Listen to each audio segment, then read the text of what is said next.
Ізольований світ наповнений танцями, поезією, музикою та живописом. У Львові відбудеться прем'єрний показ фільму «Громовиця вогняна».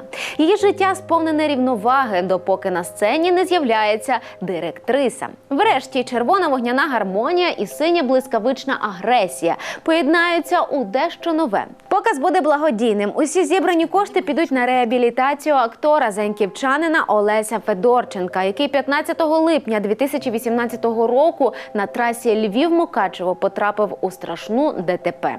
Прем'єрний показ «Громовиці вогняної» відбудеться 20 жовтня у кінопалаці. Початок – 17 година.